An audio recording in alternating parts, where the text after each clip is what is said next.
कल कांग्रेस पार्टी की कार्यसमिति ने एक आश्चर्यजनक और देश विरोधी फैसला लिया है।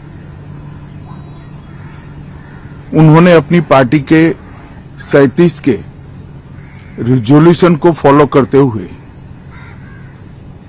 महान वंदे मातरम गीत के 2 ही छंद गाने का फैसला किया है। मैं इस समय पर पूरे देश को याद कराना चाहता हूं कि 1937 में कांग्रेस पार्टी ने मुस्लिम अपीसमेंट के लिए वंदे मातरम के 2 टुकड़े कर देश के विभाजन की नींव डाली थी और वहीं से 2 राष्ट्र के सिद्धांत को ताकत मिली थी और अंततोगत्वा देश का विभाजन हुआ और पाकिस्तान का जन्म हुआ था। आज जब वो ऐतिहासिक गलती को वंदे मातरम के गीत के प्रागट्य के 150वें साल में कांग्रेस नरेंद्र मोदी सरकार ने सुधारकर बंकिम बाबू की ये अमर कृति को पूरा गीत गाकर राष्ट्रीय एकात्मता को फिर से एक बार सुदृढ़ करने का प्रयास किया है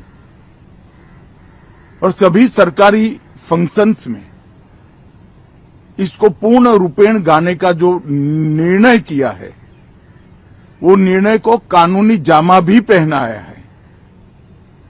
इसकी अवहेलना करने का कांग्रेस ने कल निर्णय किया है।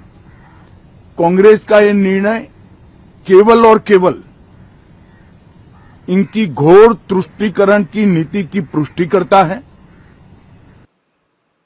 वोट बैंक के तुष्टीकरण के लिए उन्होंने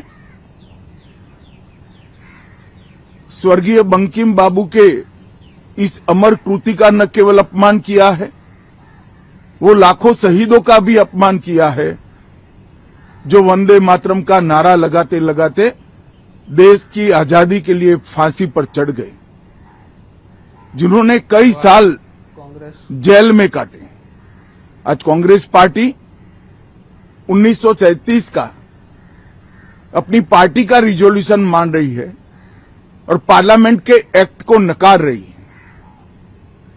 मुझे तो बड़ा आश्चर्य है, श्री राहुल गांधी की नेतृत्व में कांग्रेस पार्टी फिर एक बार इस देश में तुष्टीकरण की राजनीति को पुरजोश तरीके से आगे बढ़ा रही है। मैं देश की जनता को अपील करना चाहता हूं कि एक बार इस देश ने गलती करी थी वंदे मातरम के 2 टुकड़े होने देने की और एक गलती के गंभीर परिणाम हमने भुगते हैं। अब देश की जनता एकजुट हो और कांग्रेस पार्टी के इस फैसले के खिलाफ आवाज बुलंद करे कि अब इस देश में तुष्टीकरण की राजनीति नहीं चलेगी। ये आजाद देश है। आजादी के 80 साल के बाद 1937 में जो फैसला कांग्रेस ने किया था, जिसको नरेंद्र मोदी जी ने सुधारा है, उसके सामने का कोई विरोध इस देश की जनता नहीं सहन करेगी। भारतीय जनता पार्टी कांग्रेस पार्टी के इस फैसले की कड़ी निंदा करती है और हम इसका जनता के बीच में और विधायी सदनों में भी पुरजोश विरोध करेंगे।